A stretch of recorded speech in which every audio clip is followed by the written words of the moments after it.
Donc on a fait un Pimp My Ronin et on a fait une petite amélioration avec l'imprimante 3D. L'idée a donc été de modéliser une courroie, M est égal à dp sur Z, et ça nous a permis d'avoir le bon module pour les dents trempées, plus qu'à chauffer l'imprimante et de voir que ça fonctionne. Bonjour à tous, on se retrouve pour une nouvelle vidéo, cette fois-ci pour parler d'un sujet qui nous passionne tout autant, pour vous parler de ce magnifique bébé, le Ronin RS2. Ce stabilisateur justement de DJI, c'est le nouveau jouet d'Antoine que vous voyez dans toutes les vidéos. Et il arrive avec pas mal de fonctionnalités si vous achetez le Pro Pack, ce qu'il a pris, notamment le Follow Focus. Le Follow Focus, ça vous permet d'avoir une courroie autour de votre objectif et de faire directement des mouvements de zoom depuis la main qui tient le stabilisateur grâce à la molette. Afin de pouvoir transmettre les mouvements depuis le moteur qui est sur le stabilisateur à l'objectif, il y a une courroie qui est fournie, comme ceci, qu'on attache autour de l'objectif et qui est adaptable pour toute taille d'objectif. Sauf que le problème avec ça,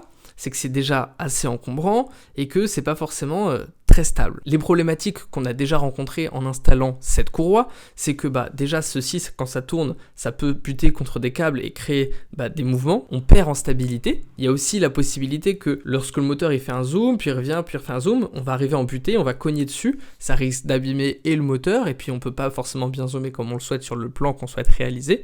Donc c'est pas forcément l'idéal. Donc on a fait un Pimp My Ronin et on a fait une petite amélioration avec l'imprimante 3D. L'idée a donc été de modéliser une courroie dans Fusion 360 afin de connaître exactement le nombre de dents qu'avait la courroie quand elle était autour de l'objectif.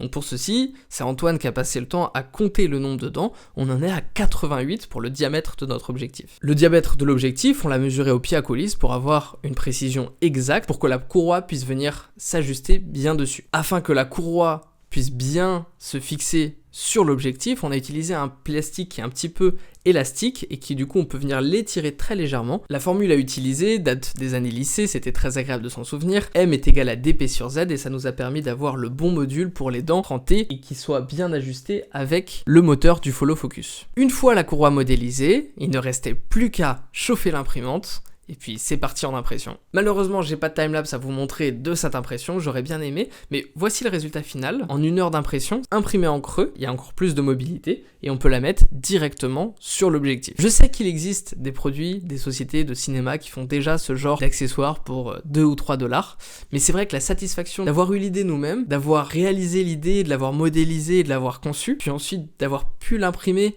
et de l'avoir le jour même dans les mains et de voir que ça fonctionne, puisque ça fonctionne très bien, c'est un sentiment qui est extrêmement agréable. Oui, on aurait pu dépenser 3 € pour l'avoir en Amazon Prime 2 jours après, mais là on l'avait le jour même, on avait la satisfaction de l'avoir fait, et puis je pense que ça nous a coûté moins cher en matières premières. J'espère que cette vidéo vous aura plu, on fait des formats un petit peu plus classiques, un peu moins vlog, parce qu'on prépare un grand vlog. En effet, je suis en tenue de travaux, vous allez voir un vlog de travaux qui arrive très bientôt sur la chaîne.